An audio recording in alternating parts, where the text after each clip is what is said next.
Hi, I'm Jon Sherman. I'm here with Anton Kaminsky of Kaminsky Law. We're talking about small business owner shareholder disputes. And Anton, thanks for joining me. Happy to be here, man. So shareholder disputes, the first thing I usually think of when I hear shareholder are big corporations, but obviously this applies to small business owners as well. Tell me a little bit more about the types of businesses and owners and equity partners that need to be thinking about this. Sure. So yeah, most people think about shareholder, they think about public companies. But what we deal with on a day-to-day basis is small business owners that are, two people, one person, two people, three people, five people usually maximum.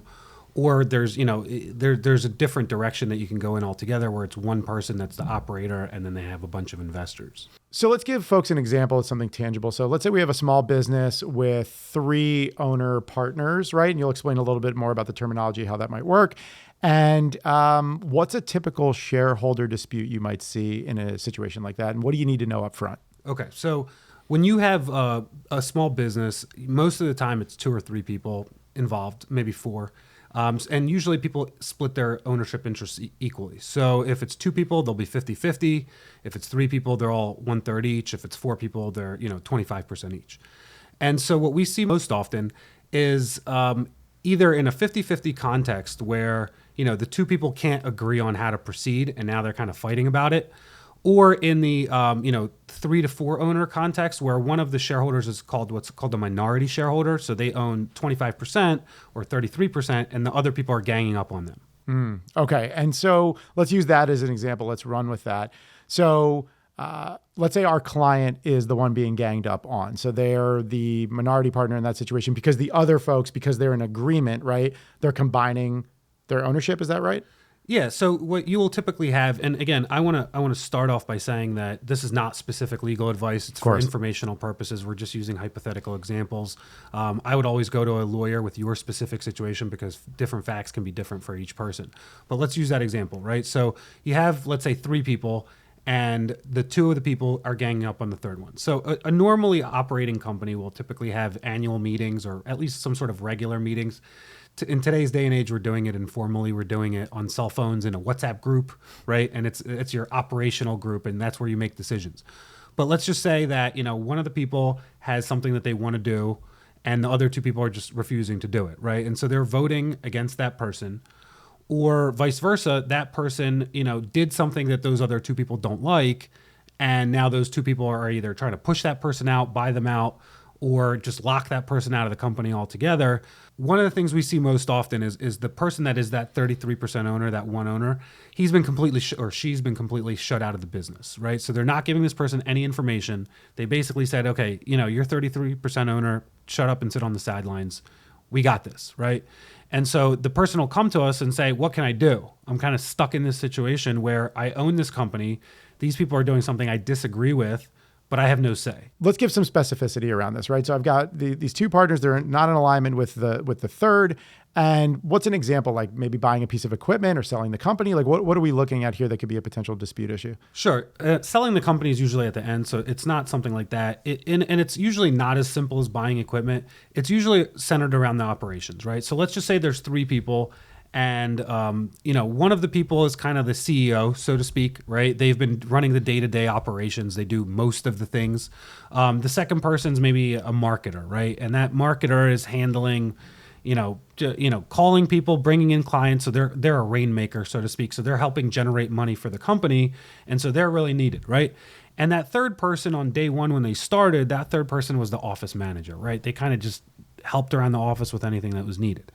And now that the company's grown, it's been a few years, the company's successful, we don't need the office manager anymore. We could just hire another office manager, pay them $50,000 a year or whatever it is, right? Gotcha. And now we're like, well, we're kind of going to push this 3rd person out, right? And so that's a lot of what we see is this kind of this 3rd person in this specific example, right? The CEO's like, I got it, stay out of my way. The marketing person's like, I'm a rainmaker, you guys need me here.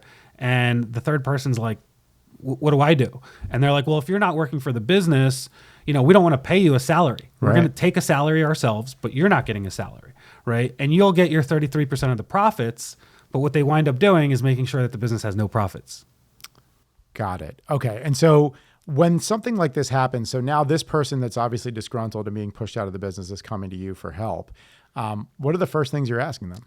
So one of the things I ask, and this is the first question every single time, is do you guys have an agreement, right? Because an agreement will typically say what your guys' rights are and what your guys' agreement amongst yourselves were. There's a lot of things we can get into the specific nitty gritty on what these agreements should say or don't say. But generally, that's my first question. Do you have an agreement and what does it say? And so this backtracks a little bit, right, to the origin story of this business, is that why you needed an attorney to begin with to make sure you have these things in place, right? In that environment, when you don't have those things in place, I assume it makes the recourse much more difficult. I wouldn't say it makes it much more difficult. It makes it, so there's the Pennsylvania law, right? And it's called the Business Corporation Law.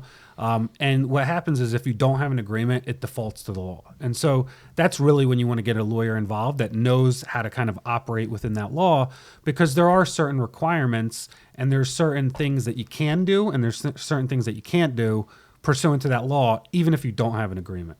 So hearing that, I mean, just full stop right there. I'm imagining that if I am in a business arrangement like this, everything's fine right now, right? But I'm realizing we don't have a proper agreement set up. We are moving forward. This could be a real issue on both sides, right? We can be empathetic to the CEO and the marketing person that seem like they're, really running things and the rainmaker, so to speak. And they've got this now baggage in terms of the operating manager that, operations manager that could just be replaced. On the other hand, you have this person that invested when the business wasn't doing well, right? Exactly. And is now wanting to reap the rewards of that and being pushed out. And so we can understand both sides of that empathetically of how all parties could feel. But the first thing as you're hearing this is, if you don't have that agreement in place, the first thing you should do is, I assume, contact an attorney and start thinking about putting formalities around that. Yeah, you want to do that. And the problem with doing that, 2-3 years into the business is what happens is people kind of get, locked into their positions and they're going, well, why would I sign this, right? Why would I sign this now? And so what we see very often, right, is when you start a business with 2 other people, everyone's wearing rosy colored glasses, right? Everything's going to be great. This is what we're all going to do, right? And what usually winds up happening is, if you're successful, God willing, right, your business does well. And now all of a sudden it's like, well, why would I agree to that? Right. And so that's a really good reason that you should talk to somebody up front. But let's jump back to the problem, right? Yep. And so, this person comes into me. The first question I ask is, do you have an agreement? Let's assume she says no, right? Doesn't have an agreement. So what do I do next? Well, there's this concept called shareholder oppression, right? And it's important to just spend a second on the terms, right? Okay. A lot of people say shareholder, that pertains to corporations. LLCs have members and partnerships have partners. We use, as lawyers, we typically use the term shareholder oppression interchangeably. So it will apply both to a corporation, a member, or a partner. Exactly. Okay. So the term applies universally, but what is shareholder oppression? Okay, so shareholder oppression is when you're essentially oppressing the rights of an owner of a company, right? And more often than not, that happens by default when you have 2 people that can vote against every single thing of the third person, right? So in our example, there's 3 owners, they each own 33%. And if it's majority rules, right, then any 2 people voting on anything, the third person doesn't really matter what they think, right? And so what winds up happening in those situations is those 2 people band together and they say, well, let's just cut this person out and see what happens, right? A lot of times what we see is they cut this person out, this person, not getting information about the business, they're saying what the business should be doing is not being heard, or even if it's being heard, it's not being implemented. Right. Implemented, and there's no action. It's just like, okay, thanks for telling us. We're still going to do whatever we want to do. Right. And then they're not reaping the benefits of the business. Right. So the other 2 people, they're still working for the business. They're increasing their salaries because they do so much. And then this third person's salary isn't increasing because they don't do anything. They're replaceable, or maybe they even fire that person, right? And they say, we don't need you to come in. We'll just give you your profits, right? And what winds up happening is, by increasing their own compensation or spending the money on growing the business, they're cutting into this business's profits. And as a result, that person doesn't get to reap the rewards of the business that they help create. Right. So at the end of the day, just to simplify that for folks listening, you've got these 2 partners that are going, okay, well, we don't need this role anymore. We're going to reinvest those funds somewhere else. But now those funds don't exist. That pulls from the net profit of the business. And now in the profit share model, you're not getting anything while the other 2 are getting their salaries at least. And now you've been oppressed. Yeah. And so what these people typically wind up doing too, in my experience, is they'll come in and they'll say, well, we'll buy your shares, right? And then they offer you pennies on the dollar, right? And so a lot of people that come to me are either in a situation where, they're getting these offers for way less than they know their company is worth, right? And when they're saying, well, no, I don't want to accept that, give me my rights, they're kind of just being ignored, right? And that's a really good time to call a lawyer and to have them step in so that you could really understand what your rights are and what you can do about it. So it sounds, hearing this right now, it sounds really difficult. You don't have an agreement in place. You've got two partners that are, functionally serving the business. Your role isn't as important. Like what is the recourse? Like how do you, I don't want to say win in that situation, but how do you even recover damages and come out in a good place in that situation? It's a great question. So what you wind up having is there are what's called, minority shareholder rights. Just like there's this term that's kind of used all the time, minority shareholder oppression, there's minority shareholder rights. And so there's a couple of basic rights that you have as an owner of a company, right? And whether you're an owner of a small piece or a large piece, you have these rights. So one right is the right to information, right? Mm-hmm. And so if you write to your company and you say, hey, I want to see your tax returns, I want to see, the financials of the company, I want to see the bank statements, I want to see the credit card statements, you have a right to that. And so if they're objecting that's one of the things that you could go right to a court to. And there's a specific law that pertains to that forces them to respond to this within a certain period of time. And if you don't respond to this within a certain period of time, the person could just go right to the court on just that one narrow issue. Hey, they're not giving me information. I need information. Awesome. So that's number one. The second thing is there's this concept called reasonable expectations. And it's a creature of law that was created. It's not really written out in like the statutes of Pennsylvania, but if you read the court's decisions over a long period of time, they've essentially found that as an owner of a company, you have certain reasonable expectations. And so let's say, in our example, these three people own this company. That person, when she started, she thought she was going to be employed with this company for a long time, right? Mm-hmm. She dedicated her full time to it at the time. And she, it was probably her main or sole source of income for a long time before they started doing this, right? Right. I see where this is going, right? And so she can come to a court potentially and say, hey, I had a reasonable expectation of involvement. And so the court has set forth specific reasonable expectations. One of them is this information. Sometimes if you were, always employed with this business, it could be a reasonable expectation of employment, right? So I was getting a salary. This was my main income. And so I thought that would continue for the entire time that I'm a shareholder. Right. And so you guys kicking me out for no reason, okay, fine. I won't come to the office, but keep paying my salary, mm-hmm. right? And so that's another one. Reasonable expectation is a reasonable expectation of employment.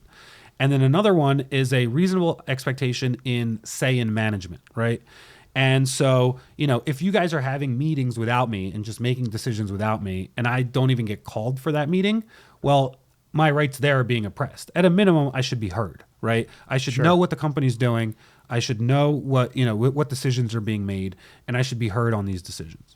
So that really helps us identify some of the keywords, the terms, and the circumstances around what the rights are. But what do you do if you're in this situation? How does an attorney help you? Okay. Yeah. So that's a great question. And so an attorney has a lot of things that they could do. There's a lot of tools in their chest.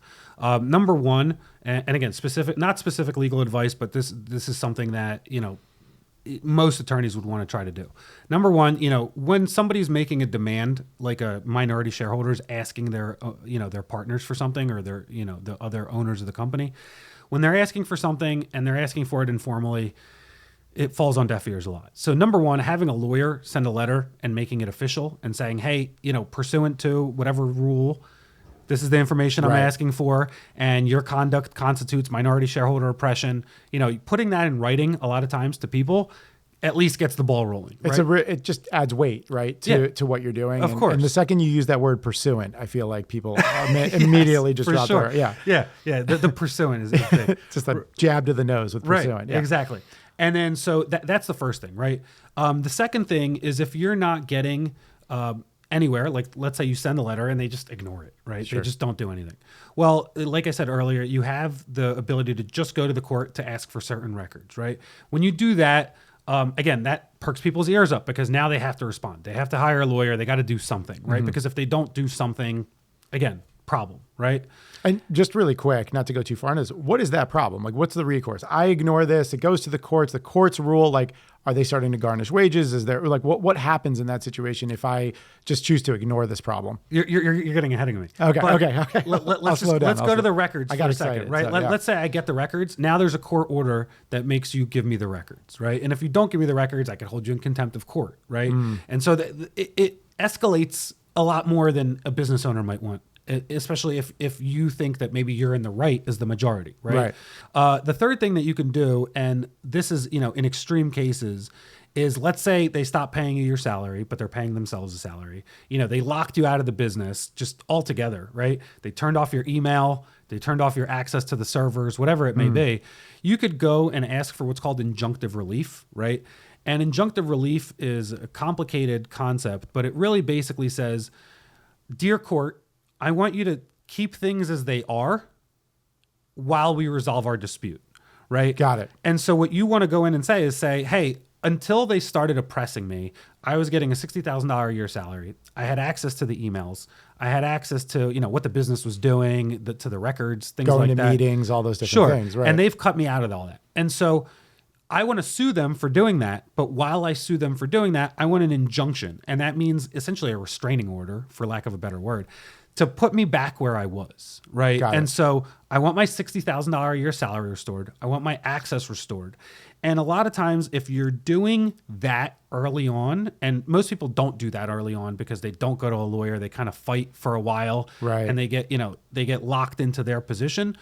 But if you're doing that early on, what that does is it signals to those other people that, hey, this isn't going to fly, right? And if you have a court agree with you early, it so often helps resolve the case, right? So if I go in for an injunction and I get the injunction and the court says, hey, he's right, she's right, put him back in, give them the access, pay them their wages, whatever it may be, all of a sudden they're like, hey, maybe what we're doing is not okay. And that helps resolve the case. And people don't do that. People a lot of times will, get into the weeds, start spending a ton of money on lawyers and really kind of just like battling about every nitty gritty thing. But sometimes what you want to do is approach these kinds of situations with strategy. So it's interesting. And I think just a quick segue because, and I think this is important to note, most people probably can relate to this. You have any sort of issue, and I think most attorneys will say this to you too, try to work it out. Try not to let it get to the courts. That's where, when you bring in attorneys, it can get expensive, those types of things. But there is an argument to be made of analysis paralysis can lead to a way more expensive outcome, right? And so where do you kind of fall on that in a situation like this? Because you just said, get that injunctive relief early. You're getting your salary back. You're getting your rights back, or at least access. And then we can figure out on the back end what the real solutions are going to be. What are your thoughts around that? Oh, man, I could talk about that for hours. So we used to have a term at the old firm I worked at, penny wise, dollar foolish, right? And what people do is they're like, well, I don't want to spend the money. I'm going to try to resolve this informally, right?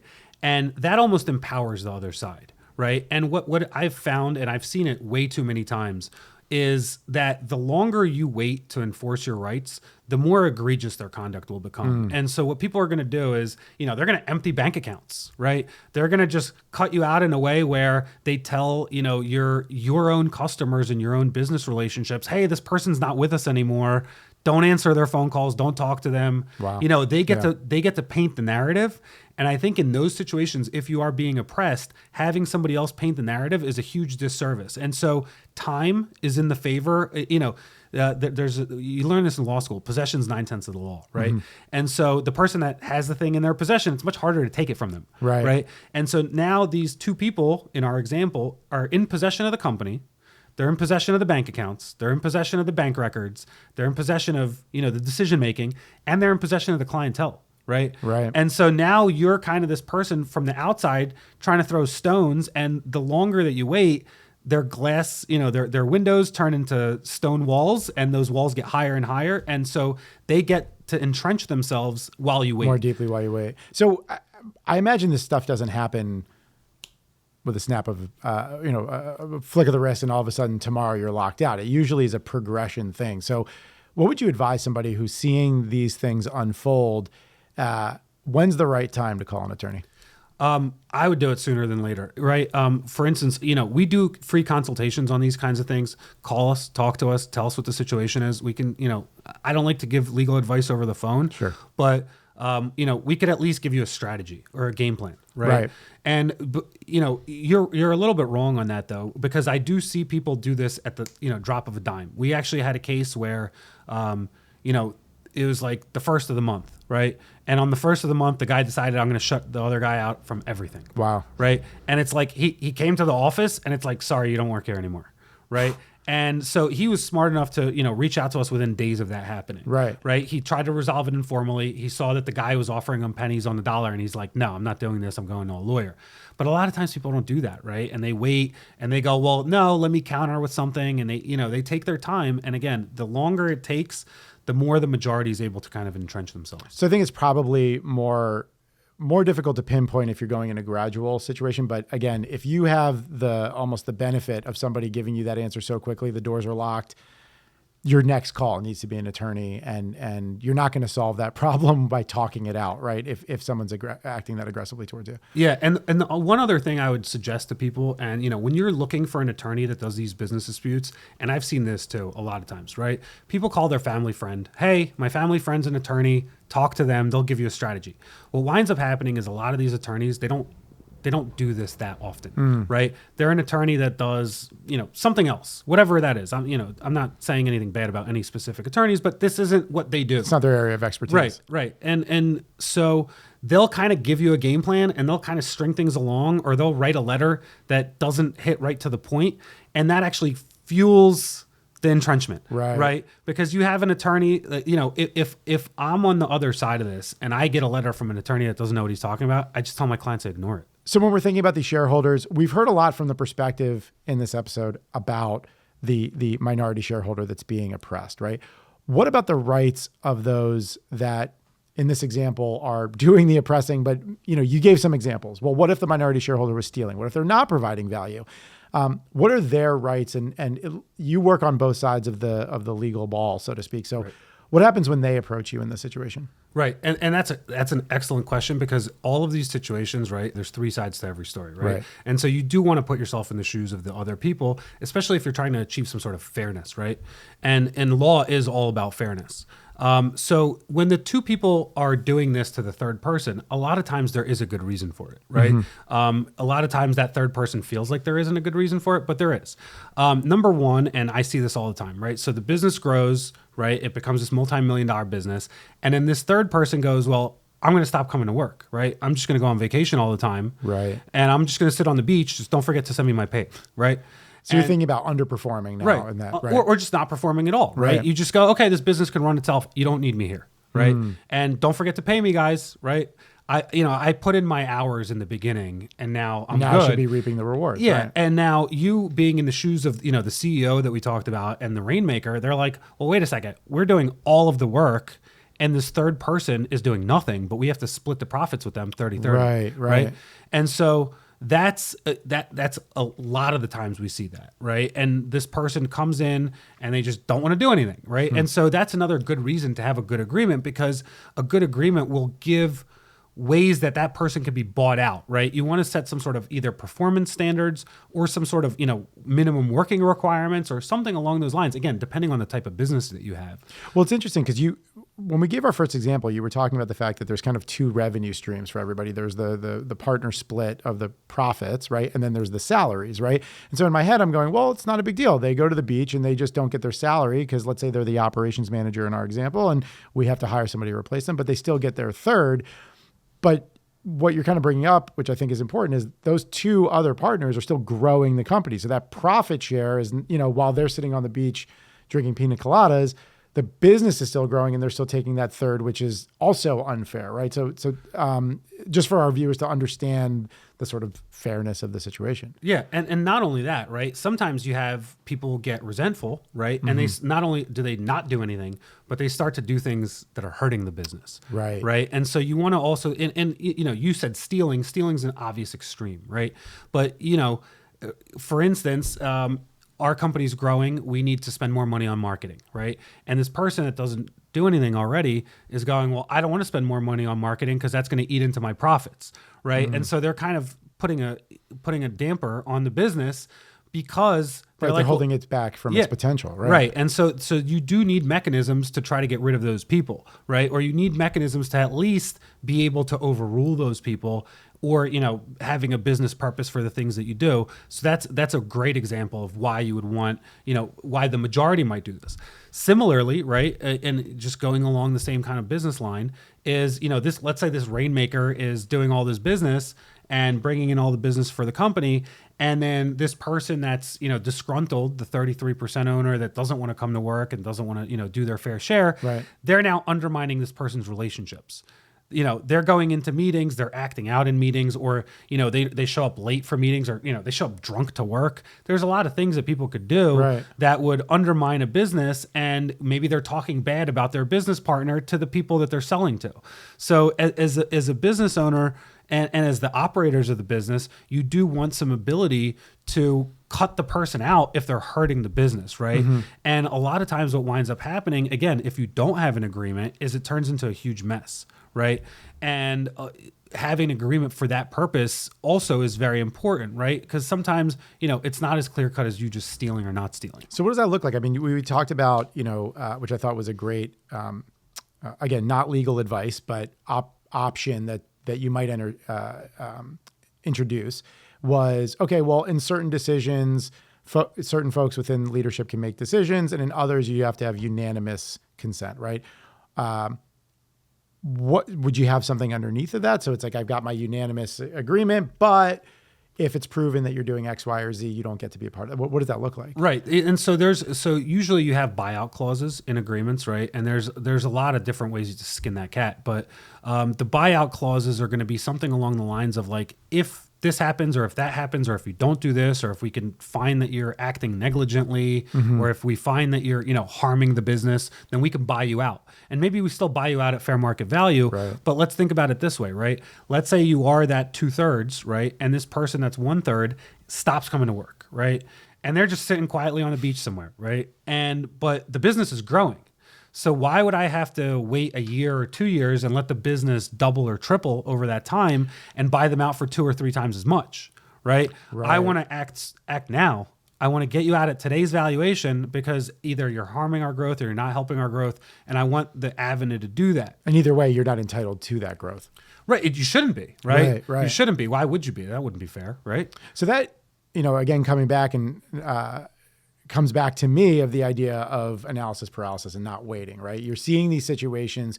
It's another perfect example of why you don't want to wait, right? In the past, we were, earlier in the episode, we were talking about, well, you don't want to wait because they start to fortify those walls, right? And it's harder to get in. And the injunctive relief maybe doesn't have the same benefits that you were hoping for a month from now than it does now. On this side of the ball, right? Your business is growing. You're putting in all of this effort and building up this profit engine. And then you're going to be giving that away if you wait 6 months, a year from now, because the business has grown. Right. You're not just giving it away, right? You now have to buy it back at a higher valuation that you yourself created. Right.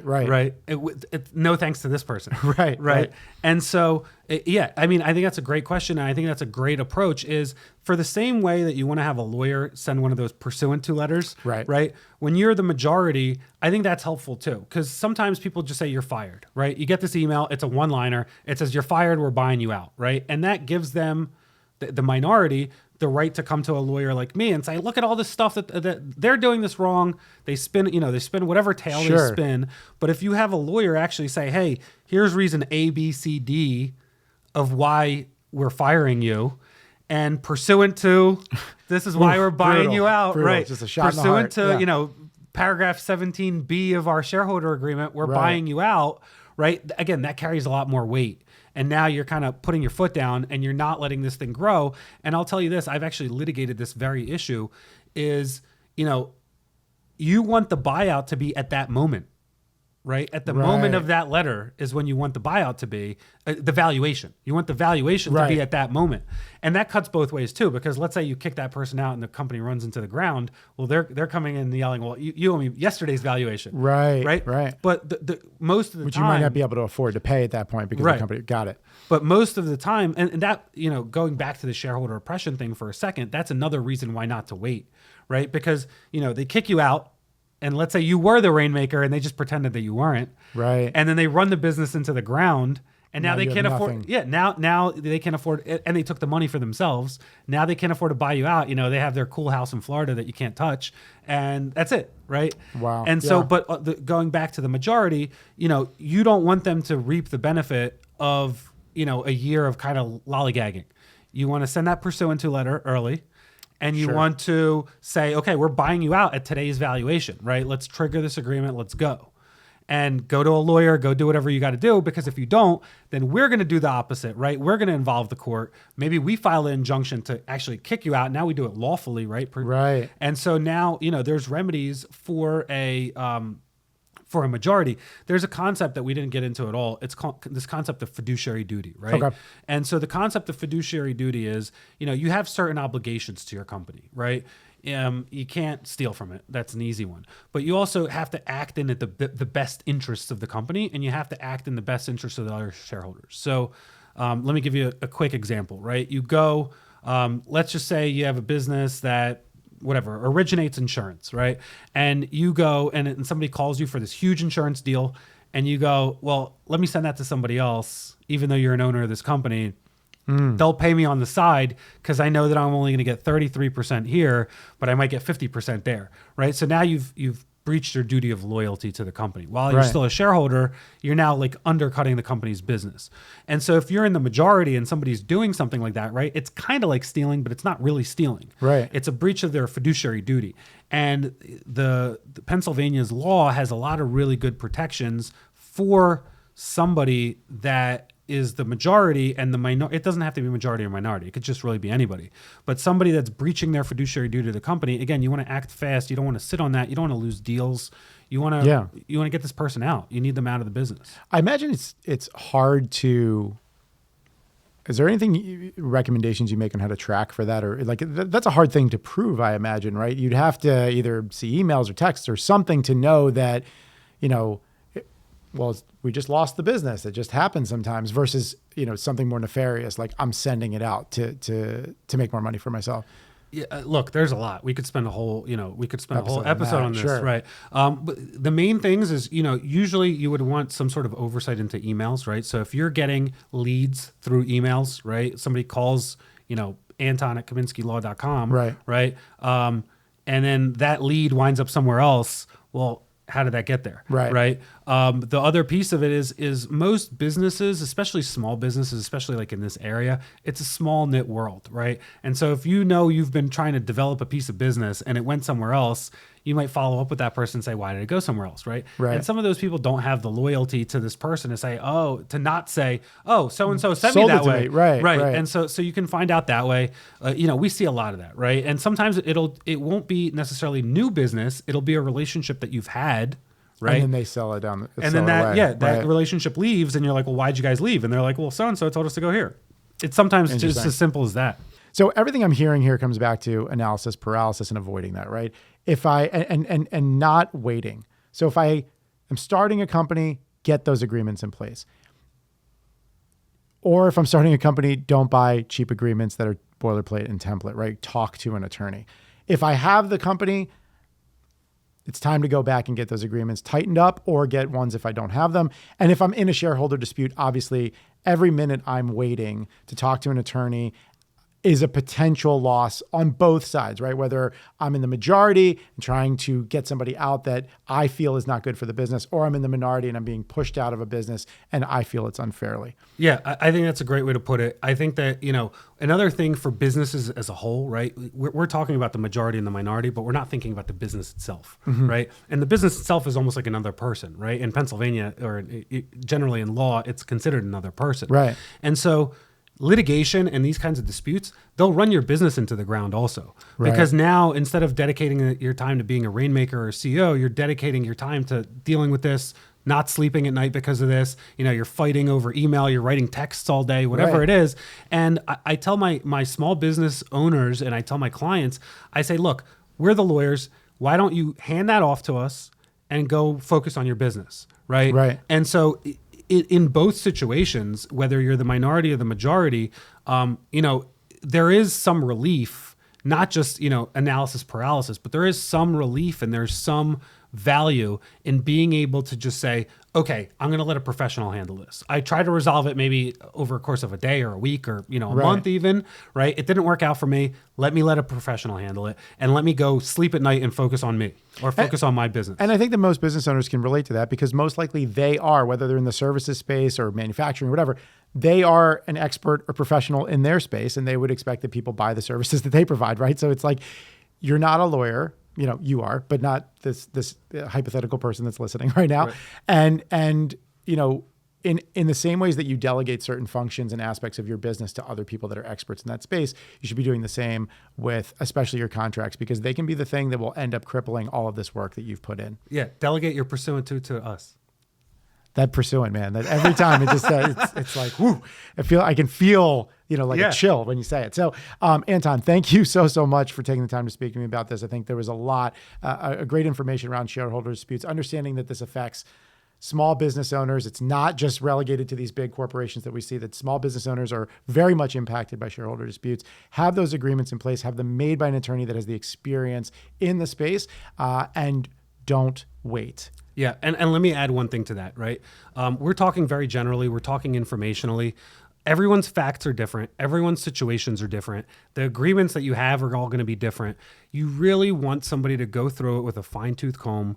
You want somebody that understands the law in the state. Look, this thing might get broadcast all over the world, right? But we're in Pennsylvania, we're in New Jersey. Right. If you're in California, you want a California lawyer going through it. If you're in Pennsylvania, you want a Pennsylvania lawyer going through it. So don't hesitate and don't be penny wise, dollar foolish. Spend the money up front because it will save you so much money in the future. And if you're in Pennsylvania or New Jersey, call Kaminsky Law. Absolutely. And this is, again, not legal advice in this episode. This is simply informational, but that is super valuable information. Anton, thanks so much. Thank you.